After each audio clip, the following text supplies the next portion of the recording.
Pantich, and I want to welcome you here this evening on behalf of the Socialist Register, Socialist Project, and the Center for Social Justice, all of which are sponsoring this public event. Johanna Brenner is a contributing editor to the Socialist Register, I think well known to very many people on the Canadian left. Taught for a summer school at the Political Economy School in Carleton. Her book on the politics of class, her earlier book on rethinking the political women resistance in the state, her many essays as a socialist feminist, and her activity as a socialist feminist are known to a great many of us. So I'm going to shift gears here a little bit.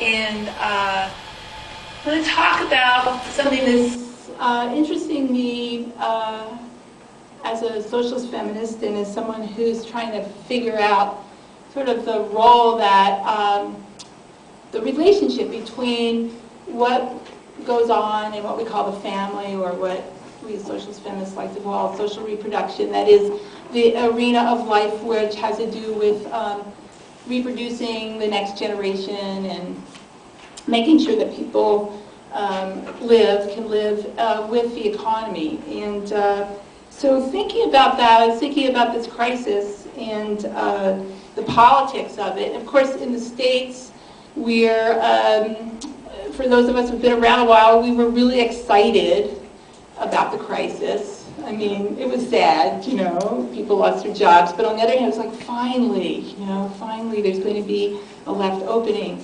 And then we kind of observe as nothing happens, as the American populace just seems to be holding its breath and waiting for everything to go away. And so thinking about the politics of that, I agree with our previous speaker that the wolf will come to the door and we don't know when. And certainly there are important changes going on in the United States. But what first came to my mind was to think about what are the ways in which people are surviving this crisis that might have political implications. And that led me to sort of think about what's going on in the family and what's happening with families, and the ways in which obviously families are being battered by the storm, but also to think about the ways in which families are weathering the storm, and then what might be the political implications of that. So one of the interesting connections with Japan is that my first thought about this crisis is that the crisis is simply accelerating, both, as many people have talked about in the U.S., the crisis comes out of a long-term changes in the U.S. economy, and so with the financialization of the economy, the growth of debt, these bubbles, all being understood to a certain extent as responses to underlying economic difficulties with profitability and with wages and so forth. So thinking about that, thinking about what Tag was talking about what happened with Japanese penetration into the United States and its taking over and the consequent restructuring of industry in the United States, and connecting that to the rise of the Rust Belt in the United States. That is to say that the older manufacturing centers of manufacturing that were also high-wage unionized sectors being undermined and being shifted. Some of that was shifts to within the United States, some of it was offshoring. But in any case, one of the things we've seen as a long-term trend in the United States is a stagnation, and for many certain sectors of the working class, a precipitous fall in wages. And so how was that responded to? What was the consequence of that? Well, one of the consequences of that has been the increase in women's labor force participation, especially the increase of working by women, adult women who are married and have children. So let's look at that for a second. So we can say that there's been a consistent attack on working class wages and working conditions. And another thing that's happened also, which has fueled the debt crisis and indebtedness is among the working class in the United States, is the attack at the same time on wages on what we call the private welfare state, which was developed in the United States through unionization, where, unlike Canada, health benefits are completely privatized. That is to say, they're won through union contracts. So the unions in the United States fought for a private welfare system that they got through contracting for their own pensions and their own health care provision rather than through the state. And that's all been under attack for the last 20 years. And one of the things that's happened is that in some of the indebtedness in the United States working class is a result of medical mishaps. One of the figures is that 50% of all bankruptcies, personal bankruptcies, was a result of medical expenses, where people have an illness and they can't afford to. So that one of the things that began to happen was that as you get this sort of capitalist assault on wages and working conditions of what had been the male-dominated sector of the working class, you begin to get solutions, one of which has to do with debt. Another solution has to do with sending more people from the family into work. And at the same time, as a result of feminism and feminist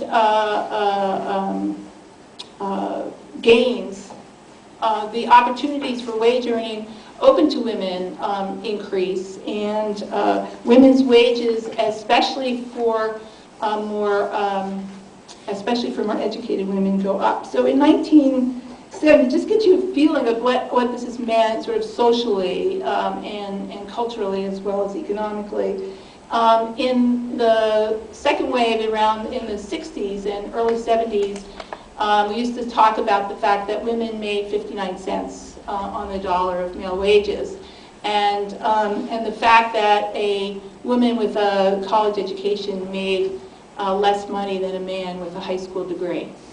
Now, 30 years of attack on the unions, on the blue-collar worker, on the industrial heartland of the United States, we see a reversal of this trend.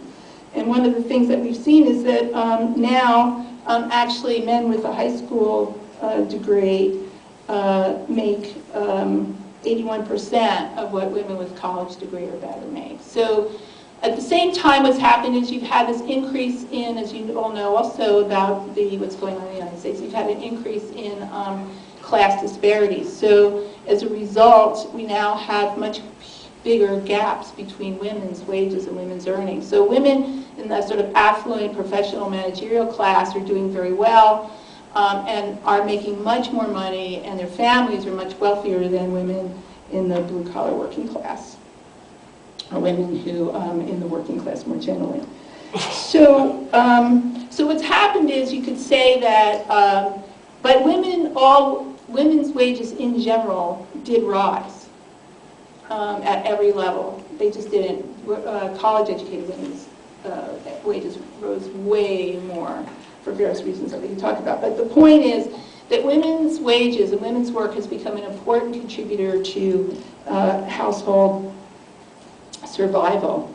And in fact, in the vast majority of households, if women didn't go to work, we would have seen a fall in the standard of living. So, what's the connection? So that's one connection with Japan and the crisis. The other connection is, well, what enabled women to work? And in what ways has women's work been able to maintain the standard of living of large sections of the American working class? And one of the things you could say is that the rise of women's labor depends on the rise of a service economy of very cheap labor. And that rise of the service economy and cheap labor is related to, of course, what's happening in the global south, which has to do with the new enclosure movement. That is to say, people having to be kicked off the land, having to work, having to migrate, and you've had this huge influx of immigrant labor, desperate immigrant labor into the United States who work for providing services at the upper end for women who are making those very high salaries as home cleaners and nannies. but also as low-wage workers in all kinds of service industries like dry cleaning and laundry and so forth, which have gotten extremely cheap and allow women to continue to do a double day. At the same time, at the lower end for the working class, and here's where I think China's been very important, that the products that are coming out of China, the fact that people with a lower amount of money can maintain a standard of living, could maintain a standard of living, and also the existence of these commodities also encourage debt. That is to say, if you could borrow on your credit card, you could borrow on your house, you could buy these commodities, they were within reach then. And so you get this relationship between what's going on in China and what's going on in the United States in terms of encouraging people to take on more and more debt. One of the things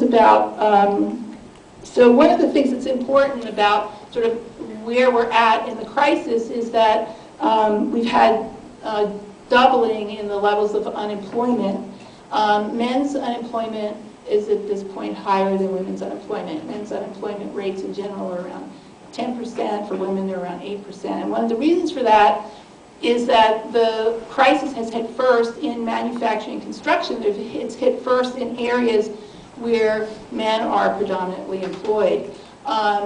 In fact, the area of education and health services has not experienced unemployment, has not lost jobs. In fact, it's either gained some jobs or it's stayed stagnant. And that arena alone employs 1/3 of all women workers. So one of the things we've seen at the first of this crisis is a certain amount of hysteria also about a he session. You know, that, oh my God, all these men have lost their jobs, the women are still working, power balances are going to change in the home, the women are going to start pushing the men around, and we all better do something to get these men employed again. And that was one of the reasons and arguments that, you know, behind the push to have, to do this with sort of job-ready, you know, construction projects and putting money into places which are mostly where men work. But in fact, the latest Time survey data shows that families are surviving through women's paid and unpaid labor. An interesting finding is that in families with children under 6, that even that women, as far as housework, women who are fully employed and are employed full-time spend twice as many hours in housework as unemployed fathers do. They spend 3 times as much time in housework when fathers work full-time. So unemployed men do some more housework, but they don't make up for what women do. As far as childcare, it's more equal. It's about 88%. Unemployed fathers do about 88% of the amount of hours that mothers do when they have children under 6. But once they're employed, fathers do 2/3 of what employed mothers do. So one of the ways that families are surviving is not only through women's paid labor, but through an extension of women's unpaid labor. So women's working days remain extremely long, and that's one of the things that's propped up the economy. Now, of course, there's other things that we need to talk about when we think about how the economy is hitting different people differently. Certainly, some people have argued that, and it may very well be the case, that over time, as the recession continues, as cutbacks sort of come in the public sector, that we're going to see more female unemployment, and those numbers might raise. But in the meantime, we have about 2 million households, I think, where the male is unemployed, and the household is continuing to be supported by a woman worker. The racial, of course, differences are very huge, and that's certainly important to take into account. The unemployment rate for whites is, I think, was it 9%, 8%, and it's 9% for whites, it's 16.2% for blacks, and 12.9% for Latinos. The employment rate is 4% for college graduates. For black men who are college graduates, it's 8%. So, as someone said, between 2000 and 2007, black America was experiencing a recession, and now black America is in a depression. So those are important things to acknowledge. But I think one of the things that I do want to talk about is that nonetheless, and this is a difference that will go across, across race and across income levels, is that families have been an important cushion in the crisis. And I think that that's important. It's going to. I want to talk at the end. I'm just almost done. I just want to talk a little bit about what some political implications of that might be. So what are some of the ways in which families have, other ways that families have cushioned the crisis? Another interesting thing is that I think you could argue is that in the U.S. working class, there's still quite a bit of intergenerational transfers of wealth. And I'm looking here for my notes. I don't know why, what happened. I just seem to have lost a thing I have, set of figures I had. So just bear with me a little bit. Oh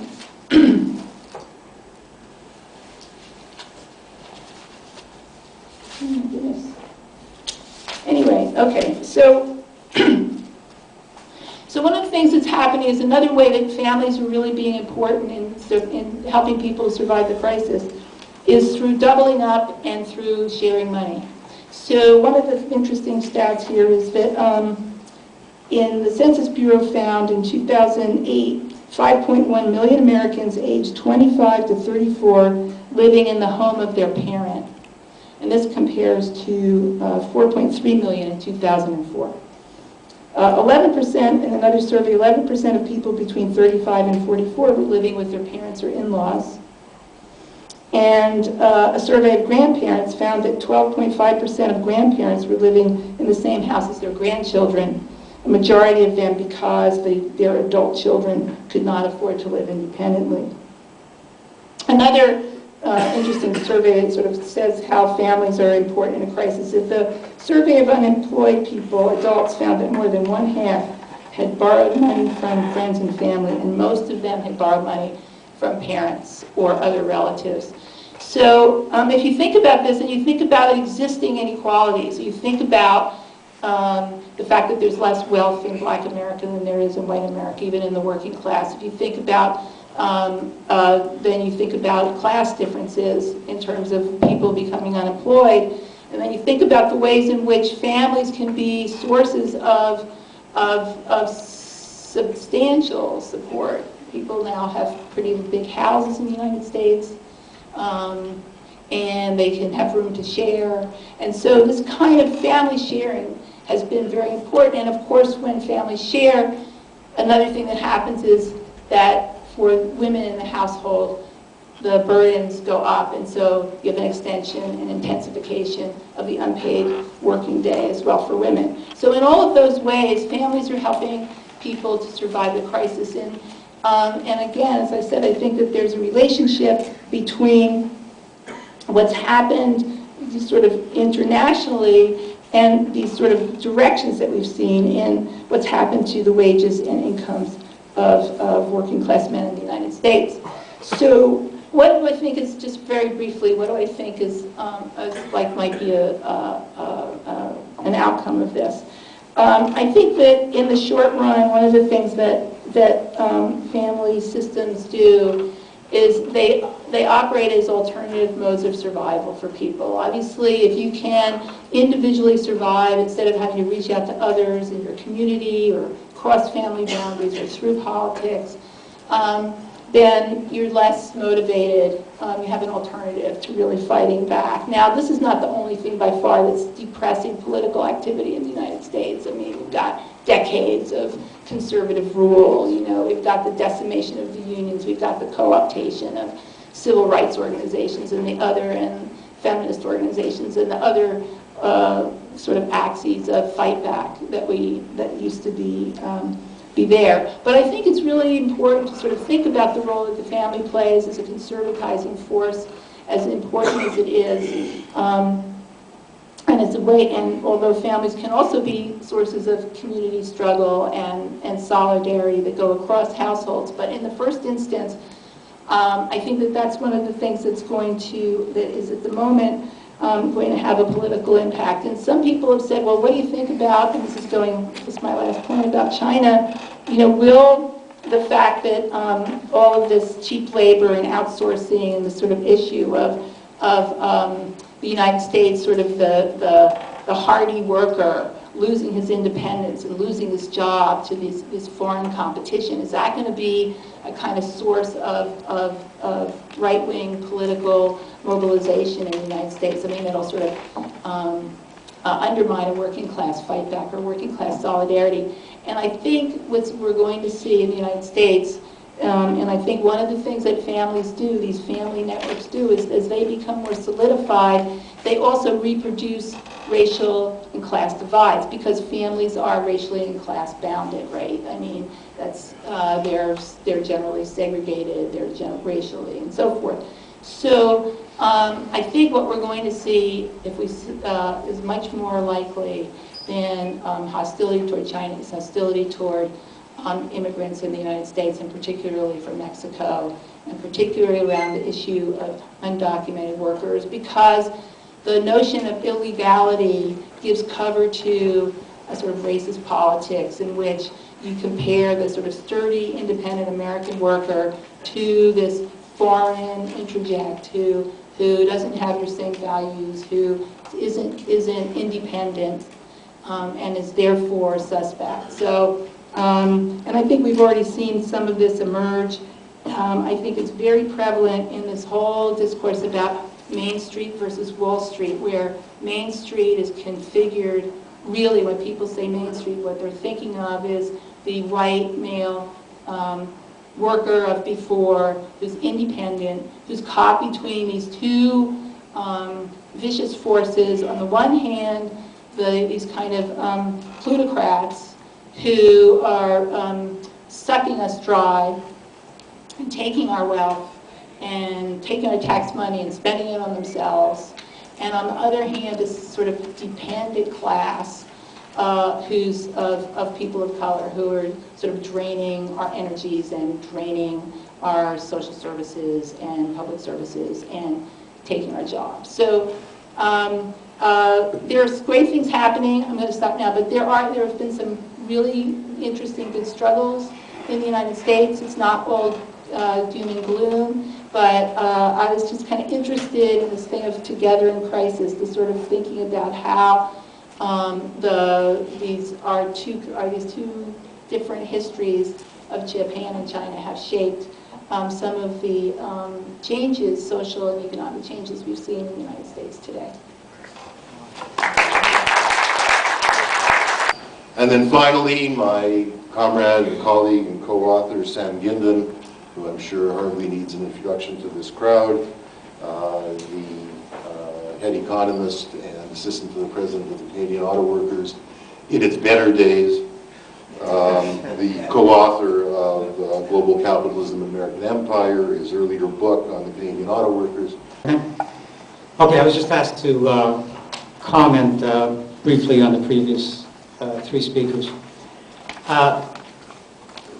There's two remarkable things that I think that the three speakers spoke about in terms of this crisis, and in terms of the theme of together in crisis. The first is the extent to which capitalist countries have remained together through the crisis, the limited extent of any interstate conflict given the scale of the crisis. People might have thought that, well, now it'll really happen. Now we'll see that kind of conflict. It didn't happen. And the second thing, which is related to that as well, is the extent to which they held together internally, especially talking about the United States and Canada here. That no significant opposition from below emerged out of this amazing crisis where the elite were so discredited through it, and yet nothing actually emerged in terms of serious opposition. Now, I think in terms of trying to understand that, I think it's first of all important to understand that the U.S. is a different kind of empire, and to understand how it's different. And it's different in two particular ways.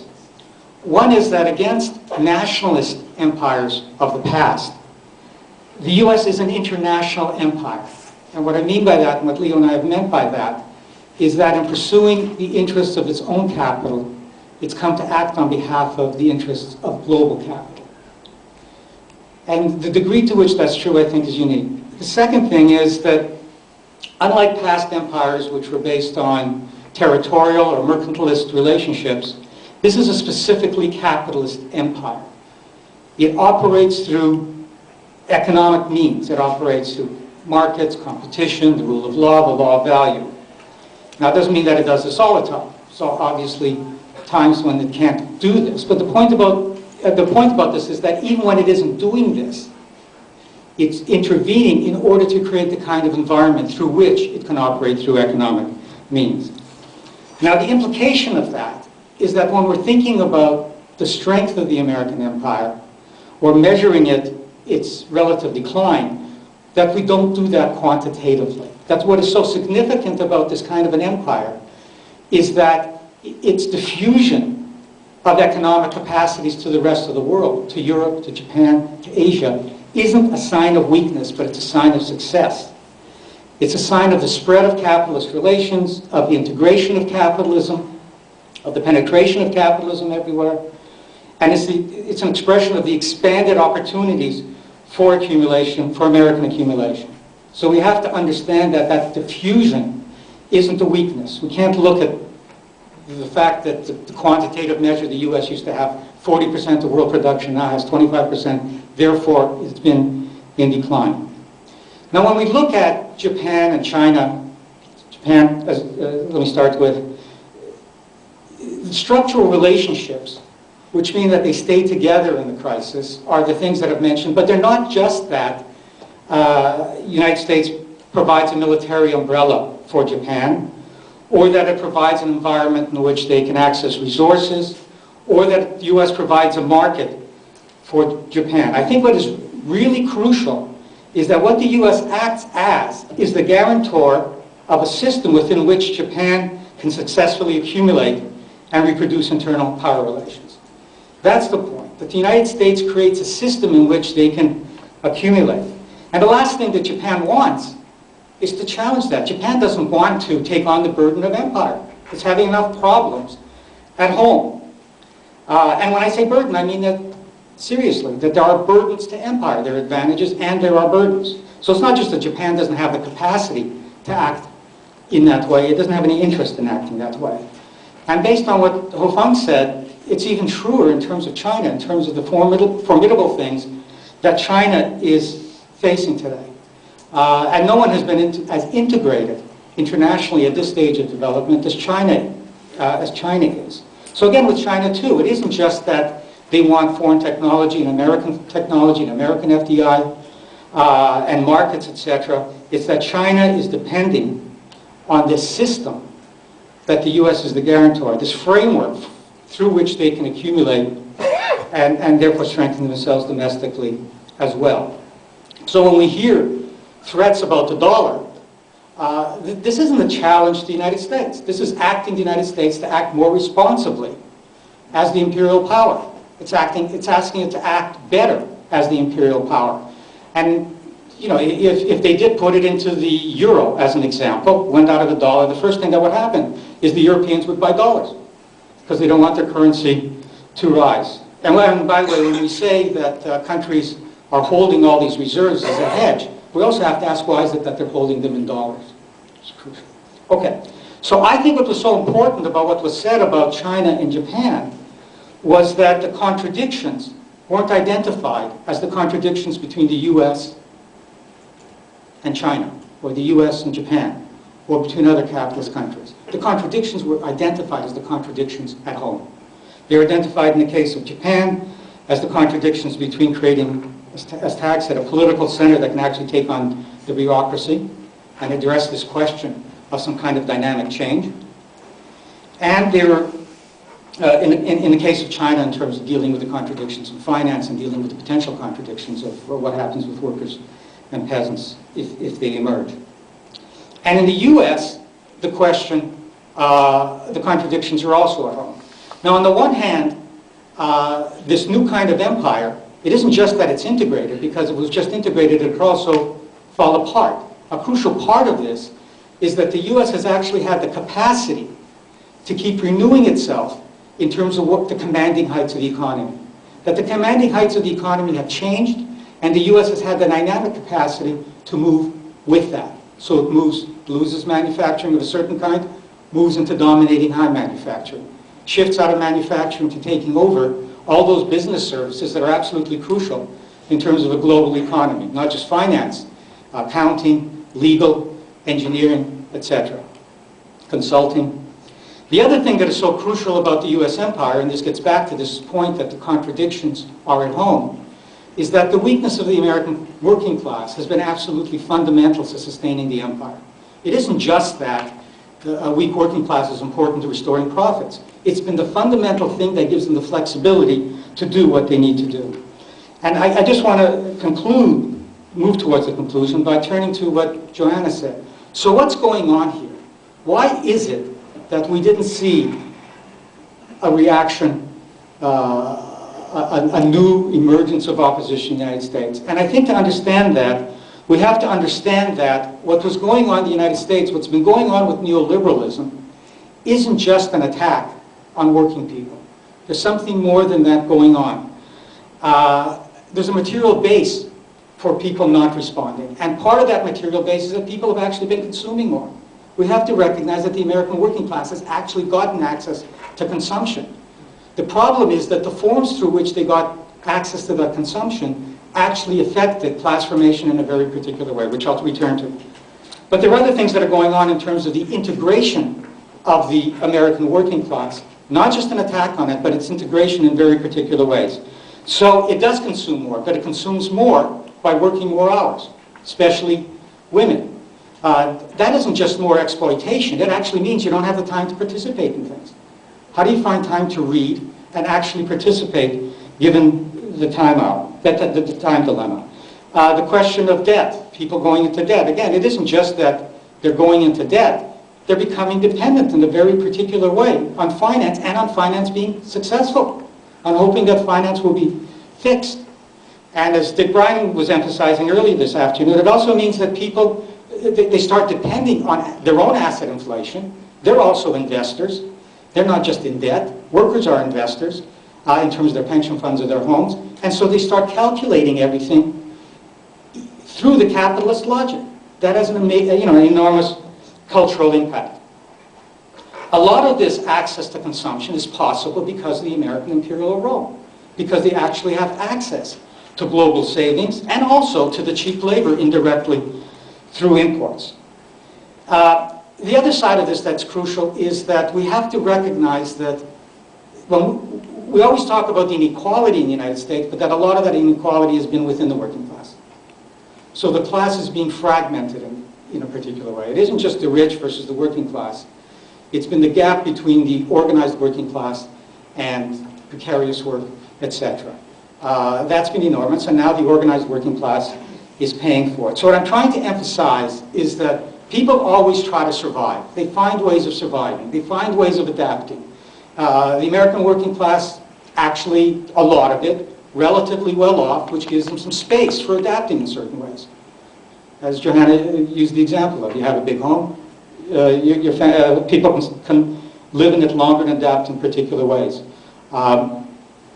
But you end up struggling individually. Instead of struggling through picket lines and on the street, you're working longer hours, you're hoping for a tax cut because that's kind of like a wage increase. And it's not just individually, it's also sectionalist. Unions try to survive by collectively supporting only their members. It's what they've always done, but that's also a sectional way that affects the working class. So my conclusion. First of all, it's about time we actually all learn that crises are not enough. Waiting for the next crisis is not going to create a left. We have to get that as a fundamental starting point for any politics. Second of all, spontaneity isn't going to work. Spontaneity or being engaged in the politics of a particular issue, it just isn't big enough to match what we're up against. We're fighting capitalism. So that isn't enough. We have to recognize that the working class is actually being reorganized. maybe the right term is it's being disorganized, but I think it's being reorganized in new kind of ways. And that means that we can't just stand by and hope that something happens. We have to find another way of organizing the working class, and that can only happen through us having counter-organizations. The question of organization is the most important one we have to address. You can have all the delegitimation that there is. Nothing changes because people don't believe that things can change anyways. So we have to take on the question of organization. And even if we say, look, we're at a pretty mild, we're in a pretty low spot in actually taking on capitalism. We're just at a point where if we could just do some education and some propaganda and challenge some of the logic, that would be wonderful. But even to do that requires organization. Just to do that would mean that you'd want to have 100 meetings like this going on across the country. And that requires organization. Thank you. Well,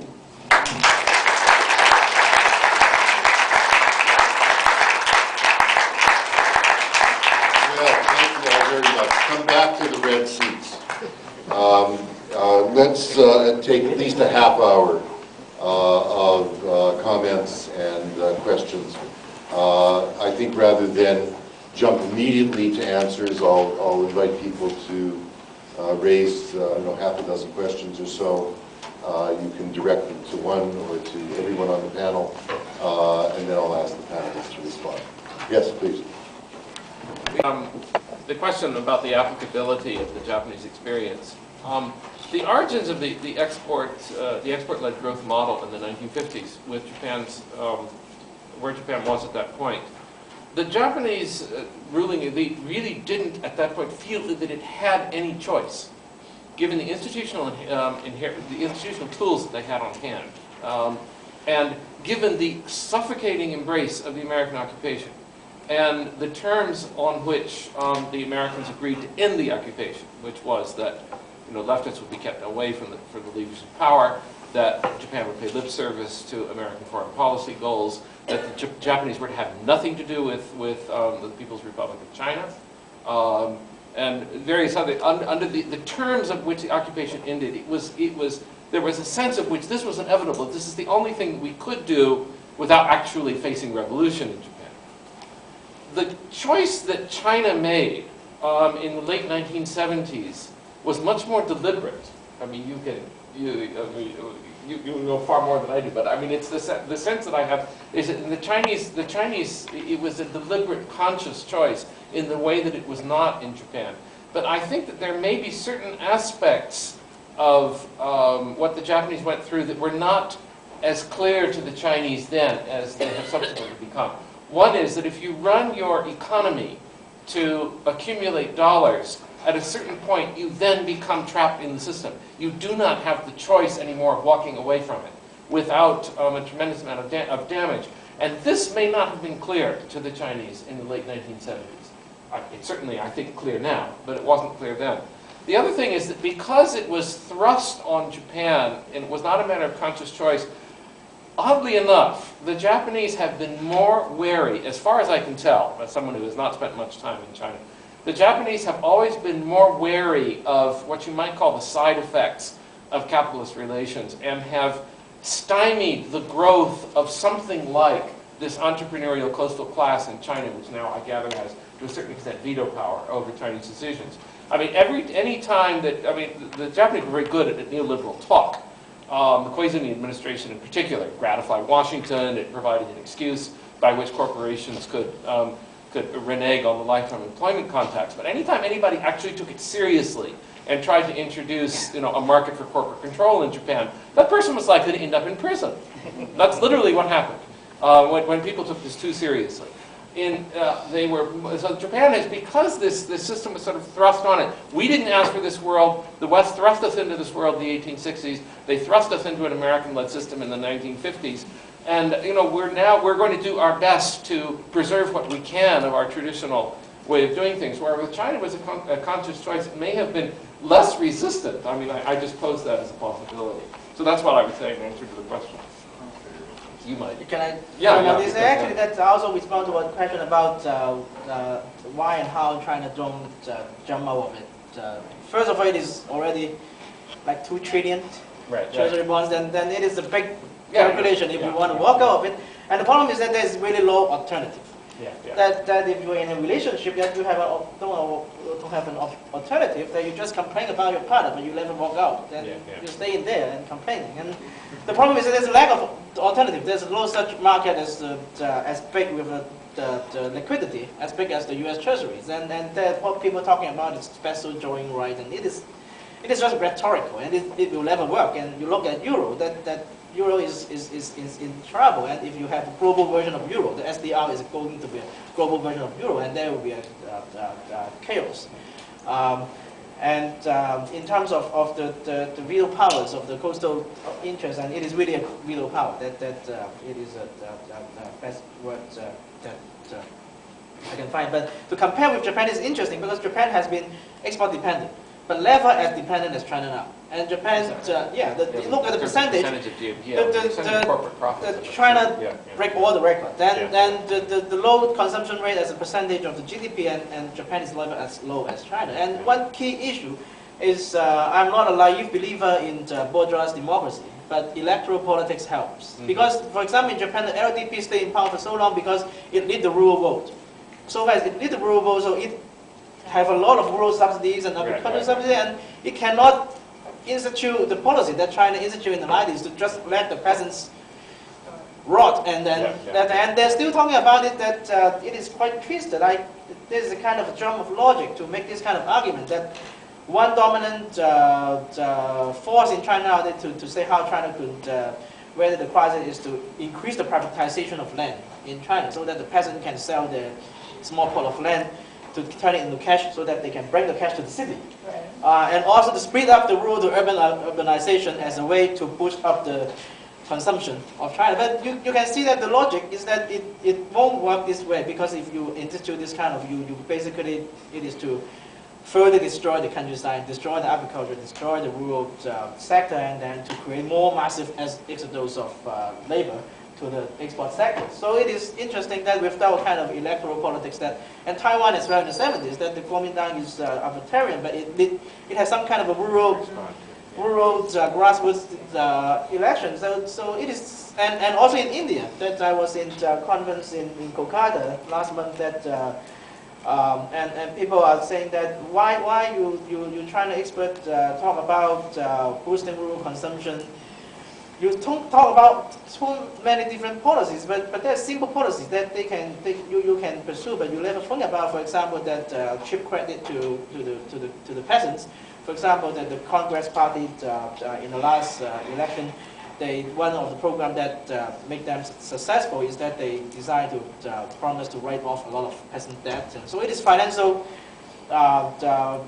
favor to the peasants, and also direct cash transfer, like the kind of thing that Brazil adopted quite successfully. But this kind of thing will not happen in China without electoral politics. Buying rural votes is seen as corrupt, but without the need to buy the vote, they just keep the money themselves, and then it is even worse. So it is interesting that to contrast how the different political system will turn into different kinds of policy regimes. I want to thank you all for coming. I especially want to thank the panel, Tag, and Ho-fung for all of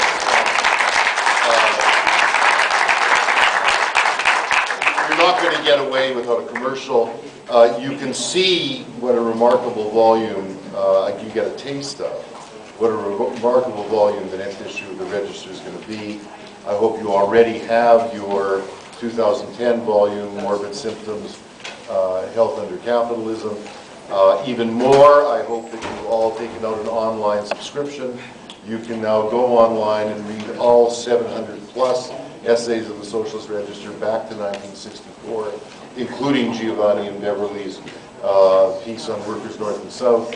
And the most important thing is to get your libraries to take out a subscription, an online subscription to the Register. Please do. Thank you for all of you for coming, and I hope to see some of you over at the conference.